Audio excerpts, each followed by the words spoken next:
أعوذ بالله من الشيطان الرجيم. بسم الله الرحمن الرحيم. فاستفتهم ألربك البنات ولهم البنون أم خلقنا الملائكة إناثا وهم شاهدون ألا إنهم من إفكهم ليقولون ولد الله وإنهم لكاذبون أصطفى البنات على البنين ما لكم كيف تحكمون أفلا تذكرون أم لكم سلطان مبين فأتوا بكتابكم إن كنتم صادقين وجعلوا بينه وبين الجنة نسبا ولقد علمت الجنة إنهم لمحضرون سبحان الله عما يصفون إلا عباد الله المخلصين فإنكم وما تعبدون ما أنتم عليه بفاتنين إلا من هو صال الجحيم وما منا إلا له مقام معلوم وإنا لنحن الصافون وإنا لنحن المسبحون وإن كانوا ليقولون لو أن عندنا ذكرا من الأولين لكنا عباد الله المخلصين فكفروا به فسوف يعلمون. صدق الله العظيم. سبحانك لا علم لنا إلا ما علمتنا إنك أنت العليم الحكيم. رب اشرح لي صدري ويسر لي أمري واحلل عقدة من لساني يفقهوا قولي. پناہ مانگتا ہوں میں اللہ تعالیٰ کی شیطان مردود سے. شروع کرتا ہوں میں اللہ کے نام سے جو بڑا مہربان بڑی رحمتوں والا ہے. پس آپ ان سے پوچھئے کہ کیا تیرے پروردگار کے لیے بیٹیاں ہیں اور ان کے لیے بیٹے، یا ہم نے فرشتوں کو پیدا کیا تھا عورت بنا کر کے، تو کیا یہ وہ لوگ وہاں کھڑے ہو کر کے دیکھ رہے تھے؟ سن لو، بے شک یہ لوگ اپنے جھوٹ کو جو انہوں نے گھڑا ہے کہتے ہیں کہ اللہ تعالیٰ کے اولاد ہے، اور بے شک یہ لوگ البتہ جھوٹے ہیں. انہوں نے پسند کیا بیٹیوں کو کیا پسند کیا اس نے بیٹیوں کو بیٹوں پر؟ کیا ہو گیا ہے تم کو؟ کیسا فیصلہ کرتے ہو؟ کیا تم دھیان نہیں دیتے؟ یا تمہارے پاس کوئی واضح کھلی ہوئی سند ہے؟ اگر پس تم لاؤ اپنی کتاب کو اگر تم سچے ہو.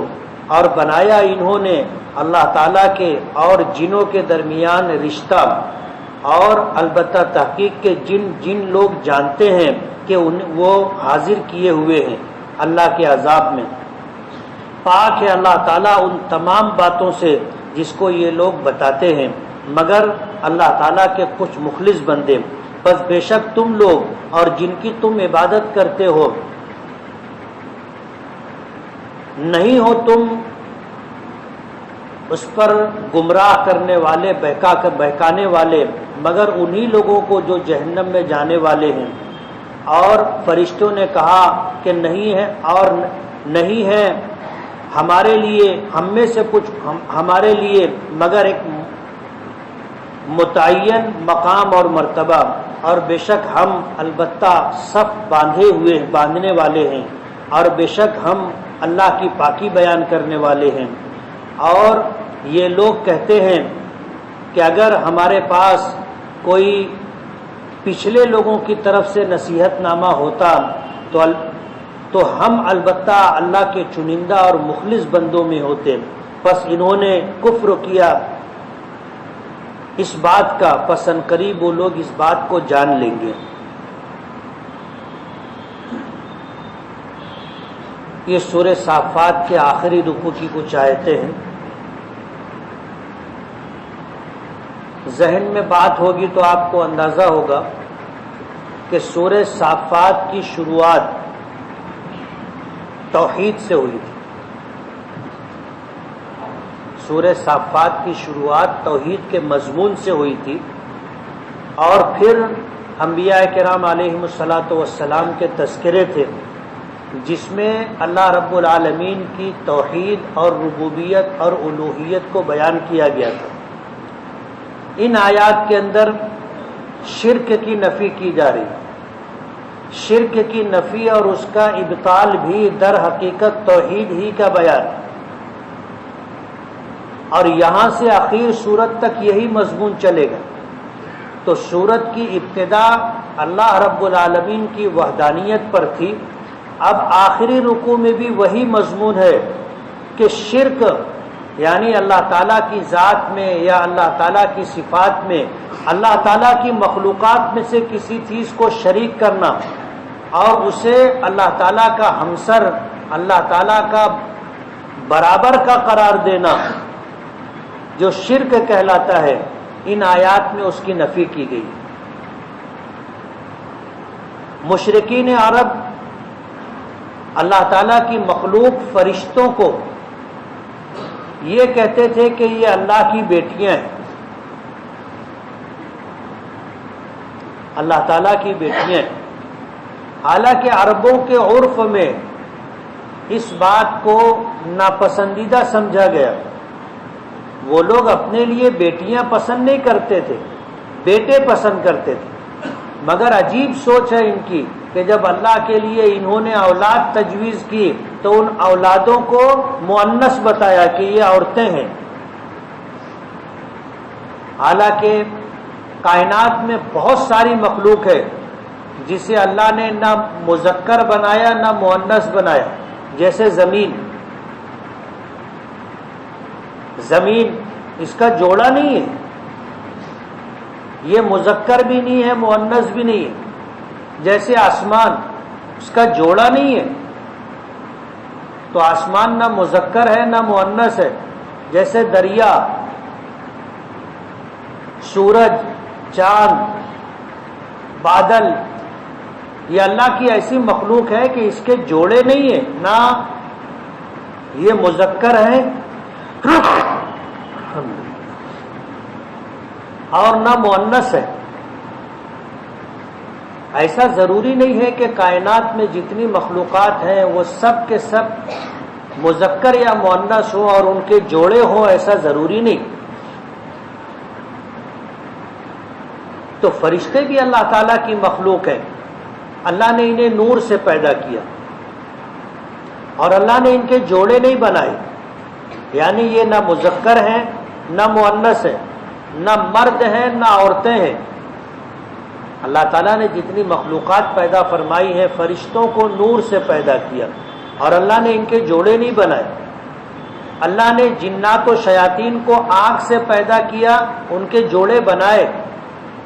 انسانوں کو مٹی سے پیدا کیا، اللہ نے ان کے جوڑے بنائے.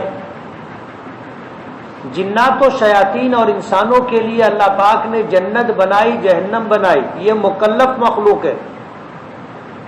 اور فرشتے اللہ تعالیٰ کی مخلوق ہیں جنہیں اللہ نے نور سے پیدا فرمایا. اور اللہ تعالیٰ اس کائنات میں اور آخرت کے اندر اللہ کا جو نظام ہے اس نظام کو چلانے کے لیے فرشتوں کو خدمت پر مامور کیا ہے. فرشتے مکلف مخلوق نہیں ہیں، اور فرشتوں کی سرشت میں، فطرت میں، طبیعت میں اللہ پاک نے نافرمانی رکھی ہی نہیں ہے. قرآن کریم میں آتا ہے لا یعصون اللہ ما امرہم ویفعلون ما یؤمرون. ان فرشتوں کو اللہ نے بنایا نور سے، ان کی پیدائش اور خلقت نور سے کی. لا یعصون اللہ ما امرہم، یہ کسی بات میں اللہ کی نافرمانی نہیں کرتے. ان میں نافرمانی کا مادہ اللہ نے رکھا ہی نہیں.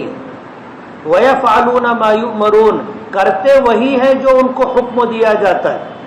یہ کائنات کا پورا نظام جو اللہ نے بنایا ہے اللہ کا غیبی نظام ہے. سورج کا وقت پر نکلنا اور وقت پر غروب ہونا، اور کبھی اس میں تخلف کا نہ ہونا، یعنی فرق نہ پڑنا کہ کبھی ایسا ہو گیا کہ سورج نکلا ہی نہیں. جب سے یہ کائنات وجود میں آئی ہے آج تک اس میں فرق نہیں پڑا. جو نظام اللہ نے بنایا اس نظام کے نفاذ کے لیے اللہ نے فرشتوں کو مامور کیا. اس کائنات کے وجود سے لے کر کے آج تک اور آج کے بعد قیامت تک یہ نظام اسی طرح چلتا رہے گا. اس میں فرق نہیں آئے گا، تخلف نہیں ہوگا. تو یہ فرشتے نہ اللہ کی نافرمانی کرتے ہیں اور جو انہیں کرنے کا حکم دیا جاتا ہے وہی کرتے. وَيَفْعَلُونَ مَا يُؤْمَرُونَ، اللہ کی یہ مخلوق ہے. جب نبی کریم صلی اللہ علیہ وسلم نے توحید، ربوبیت، الوہیت اور آخرت ان مضامین کو جب دعوت و تبلیغ کے ذریعے لوگوں کے سامنے رکھا اور نافرمانی پر اللہ کے عذاب سے ڈرایا تو عذاب فرشتے لے کر کے آتے. فرشتوں کا تذکرہ آیا تو مشرکین مکہ نے ان فرشتوں کو اللہ کی بیٹیاں قرار دیا کہ یہ جو مخلوق ہے فرشتے یہ اللہ کی بیٹیاں ہیں. اللہ کی بیٹیاں کیسے ہو گئیں؟ تو یہ کہنے لگے کہ جو بڑے بڑے جنات ہوتے ہیں ان کی بیٹیوں سے اللہ پاک کا رشتہ ہوا، اور یہ جو فرشتے پیدا ہوئے یہ انہی جنات کی بیٹیوں سے پیدا ہوئے. یعنی جنات و شیاطین کو اللہ پاک کا سسر قرار دیا.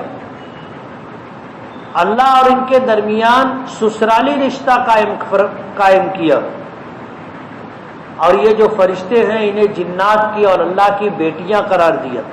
اسی مضمون کو اللہ پاک ذکر کر رہے ہیں. فَاسْتَفْتِهِمْ عَلِرَبِّكَ الْبَنَاتُ وَلَهُمُ الْبَنُونَ.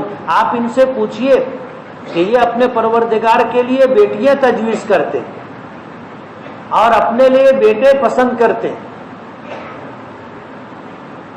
عربوں میں بچے کی پیدائش کو، بیٹی کی پیدائش کو معیوب سمجھا جاتا تھا. کسی کے یہاں بیٹی ہوتی تھی ظل مسودا وهو کظیم، اس کا چہرہ اتر جاتا تھا. قرآن کریم میں آتا ہے چہرہ کالا ہو جاتا تھا اور وہ اندر ہی اندر غصے سے گھٹتا رہتا تھا کہ بیٹی کیوں پیدا ہوگی.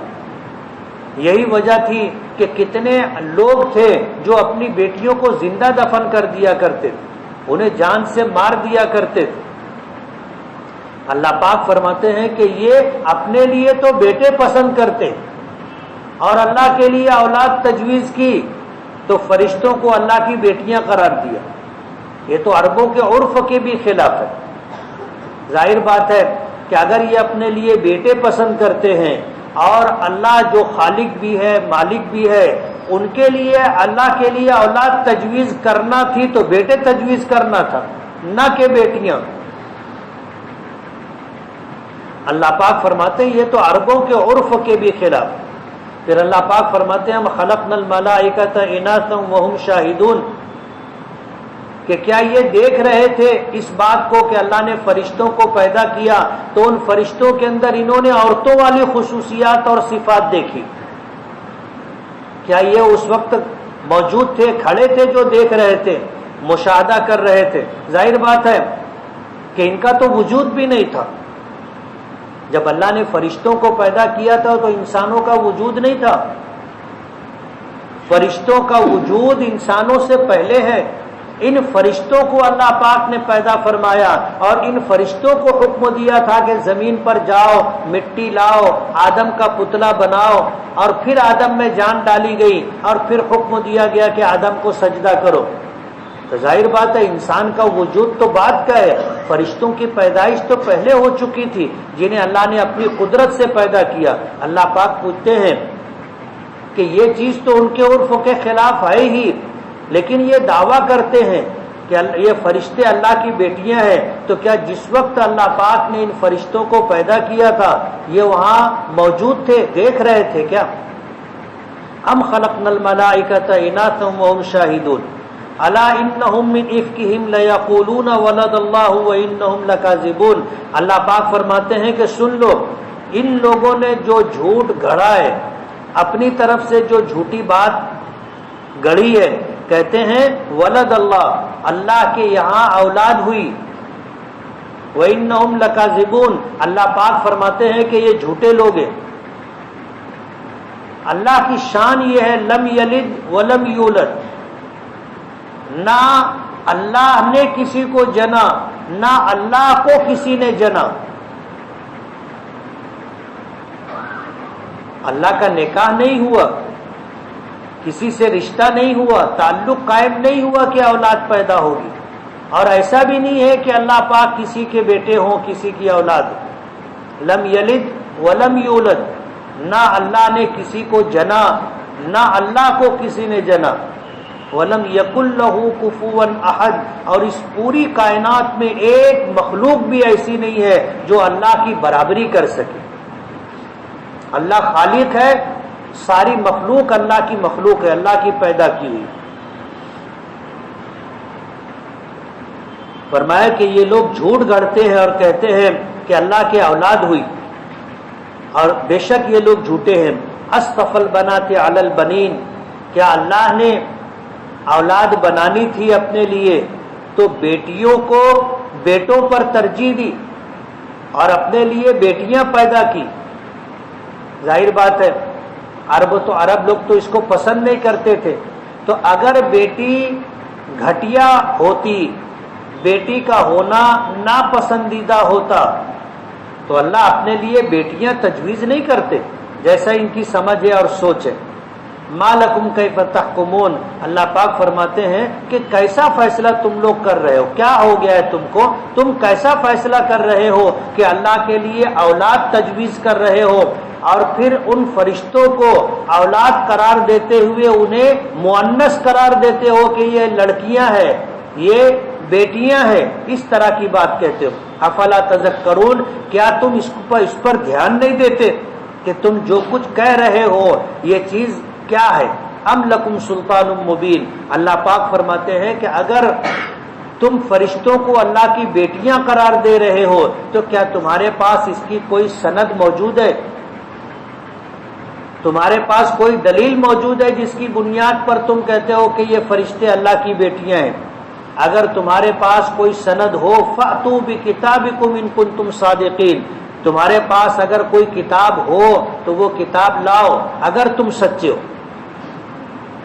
عربوں کے پاس تو کوئی کتاب نہیں تھی. انہوں نے انبیاء کرام علیہم الصلاۃ والسلام کا نام یہود و نصارہ سے سن رکھا تھا، ان کے پاس کتاب کا علم نہیں تھا. انبیاء کرام علیہم الصلاۃ والسلام کے نام صرف انہوں نے سن رکھے تھے، ان کے پاس نہ کوئی علم تھا نہ کوئی کتاب تھی. یہ تو یہود و نصارہ سے سنی ہوئی باتیں تھی، اس کو بیان کرتے تھے. تو اللہ پاک نے پوچھا کہ ام لکم سلطان مبین، کیا تمہارے پاس کوئی کھلی ہوئی واضح سند اور دلیل ہے؟ کیا تمہارے پاس کوئی کتاب ہے؟ اگر ہو تو لاؤ اگر تم سچے ہو. پھر اللہ پاک فرماتے ہیں وَجَعَلُوا بَيْنَهُ وَبَيْنَ الْجِنَّةِ نَسَبًا، کہ ان لوگوں نے اللہ کے اور جنوں کے درمیان سسرالی رشتہ قائم کیا. یہ ایسا کہتے ہیں کہ اللہ پاک جنات کے داماد ہے، بڑے بڑے جنات کی بیٹیاں اللہ کی بیویاں ہیں، اور ان کے یہاں جو اولاد پیدا ہوئی وہ یہ فرشتے ہیں. وَلَقَدْ عَلِمَتُ الْجِنَّةُ إِنَّهُمْ لَمُحْضَرُونَ، جبکہ جنات اس بات کو جانتے ہیں کہ وہ اللہ کے سامنے عاجز اور بے بس ہیں. جیسے کائنات کی تمام مخلوق اللہ کے حکم کے تابع اور اللہ کے سامنے عاجز اور مجبور ہے، اسی طرح یہ جنات بھی اللہ کی مخلوق ہیں، اور اس بات کو وہ جانتے ہیں کہ نافرمانی کرنے کی صورت میں اللہ کے عذاب سے دوچار ہونا پڑے گا، اللہ کی بارگاہ میں پیشی ہوگی، حساب و کتاب ہوگا. جنات اس بات کو جانتے ہیں، لیکن یہ مشرکین مکہ اس طرح کا الزام لگاتے تھے کہ بڑے بڑے جنات یہ اللہ کے خسر ہیں، اور اللہ پاک ان جنات کے داماد ہیں، اور ان کی بیٹیوں سے اللہ کا نکاح ہوا، اور جو اولاد پیدا ہوئی وہ یہ فرشتے ہیں، اور یہ بھی مؤنث ہیں، بیٹیاں ہیں. سبحان اللہ عما یصفون، اللہ پاک فرماتے ہیں کہ اللہ تعالیٰ پاک ہے ان تمام باتوں سے جس کو یہ لوگ بیان کرتے ہیں. ان کے پاس نہ کوئی عقلی دلیل ہے، ان کے پاس نہ کوئی نقلی دلیل ہے.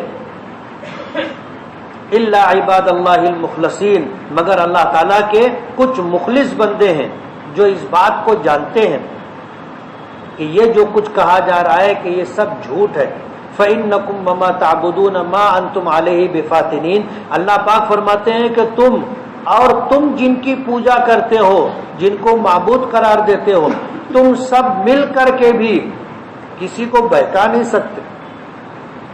ما انتم علیہ بفاتنین، تم انہیں صراط مستقیم سے ہٹا نہیں سکتے۔ الا من هو صال الجحیم، مگر جس کے لیے اللہ پاک نے جہنم میں داخل کرنے کا فیصلہ کیا ہوگا وہی تمہارے بہکاوے میں آئیں گے۔ اس لیے جس وقت ہم حالات سے دوچار ہوں اور ان حالات میں اللہ کی نافرمانی اگر کرنے لگے تو ایک لمحے کے لیے سوچ لینا چاہیے کہ ہم گمراہ ہو رہے ہیں، شیاطین کے بہکاوے میں آ رہے ہیں، کہیں ایسا تو نہیں ہے کہ ہمارے لیے ٹھکانہ جہنم بنایا گیا۔ الا من هو صال الجحیم، اللہ پاک فرماتے ہیں کہ تمہارے بہکاوے میں وہی لوگ آئیں گے جن کو جہنم میں جانا ہے۔ تو ہم سے جب کوئی نافرمانی گناہ ہونے لگے تو اللہ پاک کے اس ارشاد کو دھیان میں رکھنا چاہیے کہ ہم سے گناہ ہو رہا ہے، ہم نافرمانی کر رہے ہیں، کہیں ایسا تو نہیں ہے کہ ہم بہکاوے میں آ رہے ہیں، جہنم ہمارا ٹھکانہ تو نہیں ہے۔ فوراً رک جانا چاہیے، اپنی راہ بدل لینی چاہیے۔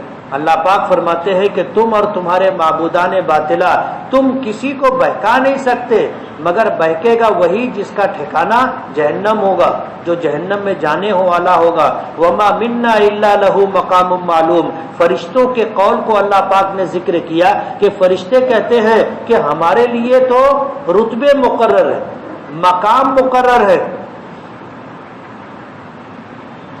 اللہ نے ہمیں پیدا کیا نور سے، اور اللہ نے ہمیں نہ مذکر بنایا نہ مؤنث بنایا، اللہ تعالیٰ نے ہمارے ذمے کام لگا دیے اور تمام ذمہ داریاں ہم کو دے دی گئی، کس کا کیا رتبہ اور درجہ ہے وہ متعین کر دیا گیا،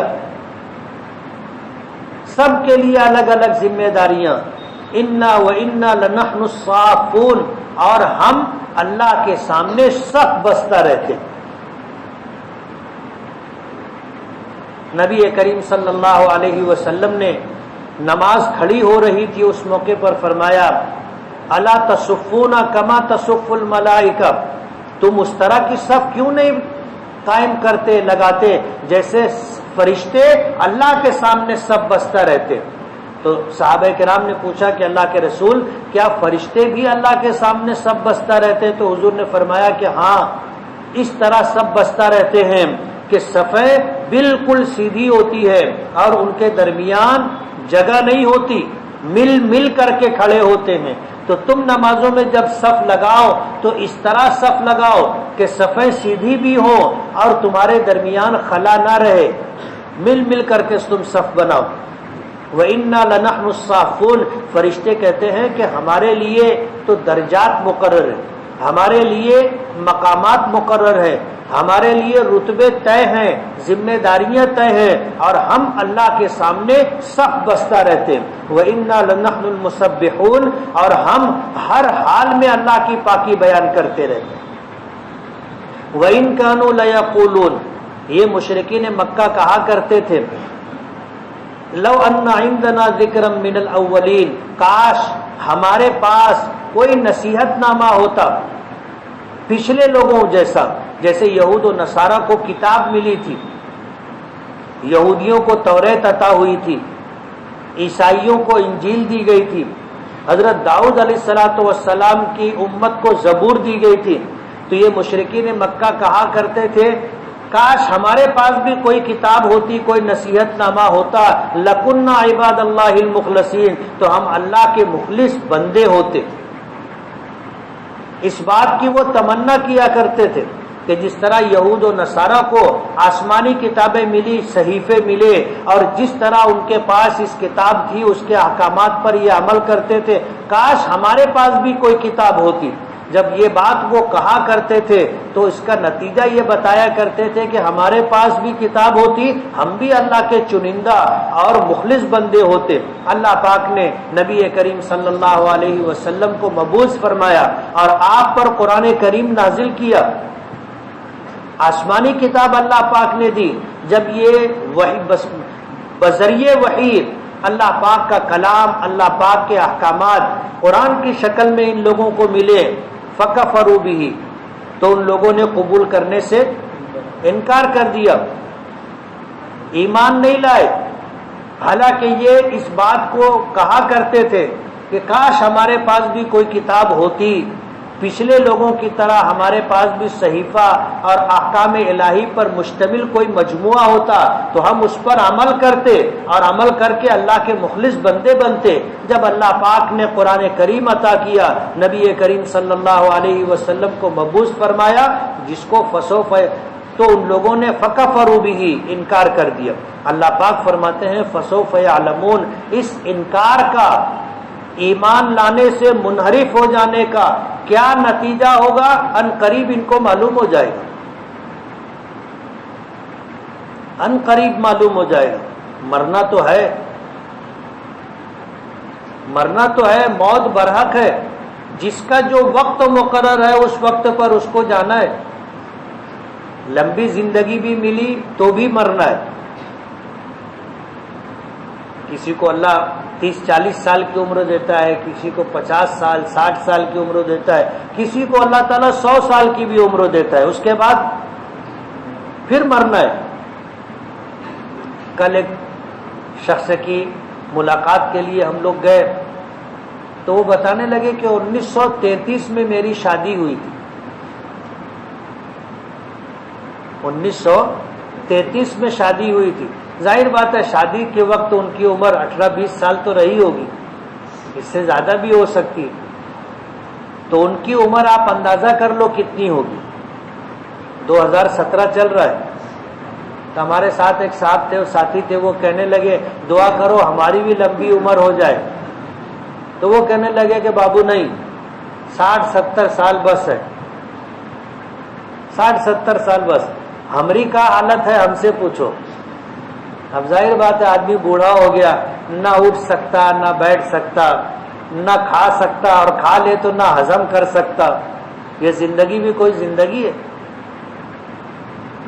کہ آدمی اٹھ کر کے استنجا خانہ بھی نہیں جا سکتا، ایک گلاس پانی کے لیے دوسروں کا محتاج ہو گیا، تو یہ زندگی کوئی زندگی نہیں ہے۔ وہ کہنے لگے لمبی زندگی نہیں، بس بابو بولے 60-70 سال، اور 60-70 سال میں سب کام ہو جاتا ہے۔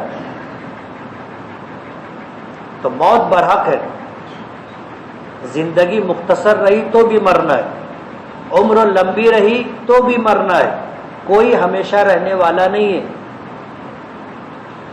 اور دنیا کی یہ زندگی آخرت کے مقابلے میں چند سیکنڈ کے برابر بھی نہیں۔ آخرت کی زندگی ہمیشہ ہمیشہ کی ہے، وہاں مرنا ہے ہی نہیں، موت آئے گی ہی نہیں، ہمیشہ کی زندگی۔ اور ہمیشہ کی زندگی کے مقابلے میں یہ دنیا کے 10-20 سال، 30-40 سال، 100-150 سال کیا حیثیت رکھتے؟ کچھ بھی نہیں۔ تو یہ دنیا میں اللہ نے ہمیں بھیجا اپنی آخرت بنانے کے لیے، دنیا کے لیے نہیں۔ دنیا تو اللہ نے دینا مقدر کر دیا ہے، میرے جو نصیب کا ہے ہر حال میں مجھ کو ملے گا، کوئی روک نہیں سکتا، کوئی کم زیادہ نہیں کر سکتا، اور جو نصیب میں نہیں ہے پوری دنیا مل کر کے نہیں دے سکتی۔ یہ ہمارا ایمان اور عقیدہ ہے۔ تو دنیا تو اللہ پاک دیں گے، ہمیں اپنی آخرت کی فکر کرنی چاہیے۔ کیوں کہ موت برحق ہے۔ مشرکین مکہ تمنا کیا کرتے تھے کہ انہیں کوئی آسمانی کتاب مل جاتی تو اس پر عمل کرتے اور اللہ کے مقرب بندے بنتے۔ اللہ پاک نے قرآن کریم عطا کیا، فکفروا بہ، تو ان لوگوں نے انکار کیا، مانا نہیں۔ اللہ پاک فرماتے ہیں فسوف یعلمون، جلد ہی معلوم ہو جائے گا کہ اس کا کیا بھگتان بھگتنا ہے۔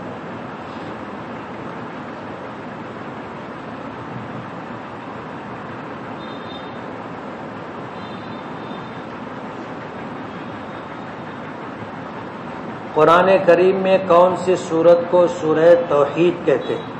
کئی سورتوں کے بارے میں آتا ہے، جیسے سورہ اخلاص ہے، اسی سورہ صافات کا مضمون بھی اس سے ہی شروع ہوتا ہے، تو مفسرین نے ان سورتوں کے نام سورت توحید بھی ذکر کیا ہے۔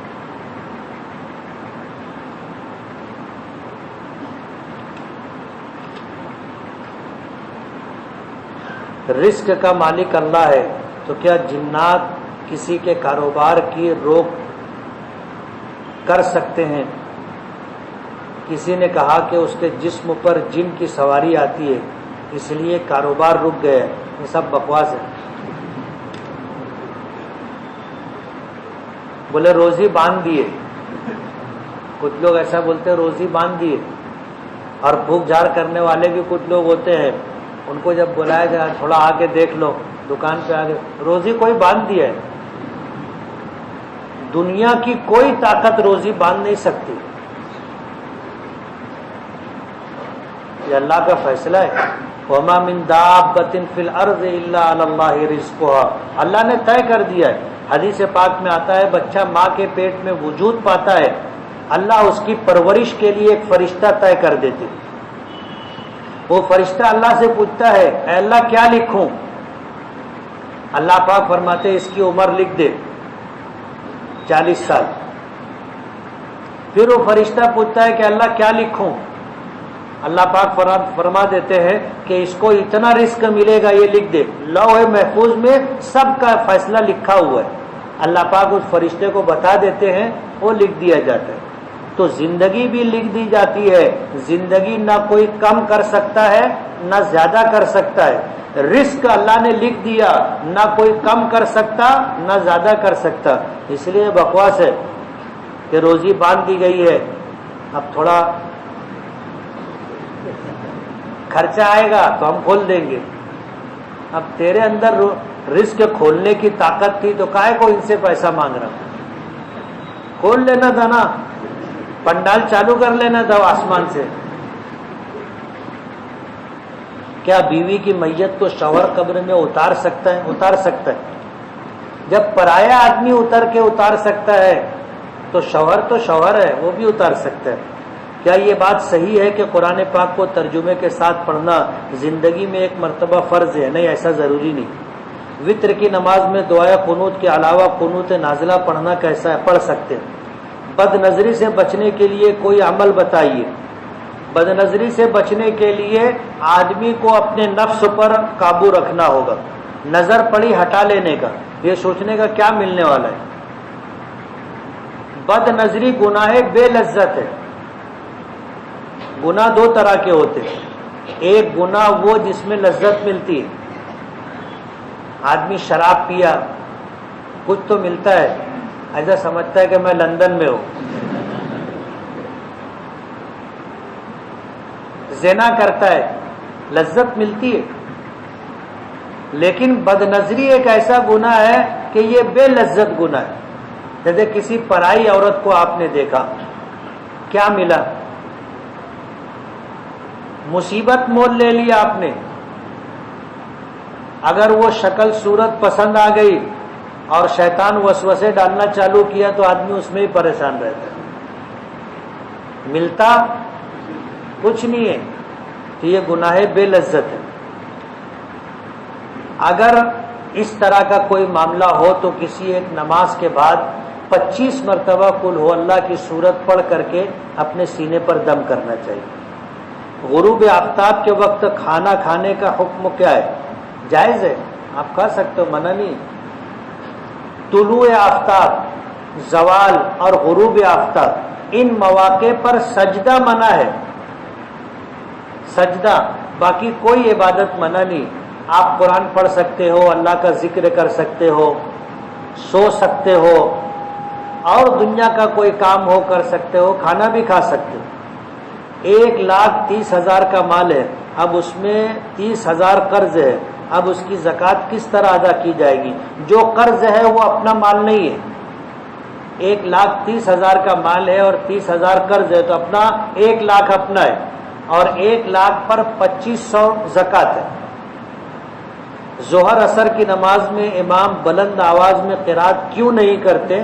یہ ہماری شریعت کا حکم ہے، اسے کہتے ہیں تعبد، اللہ کے اور شریعت کے حکم کی تابع داری۔ کیوں نہیں ہے یہ حکمت اور مصلحت اللہ بہتر جانتا ہے۔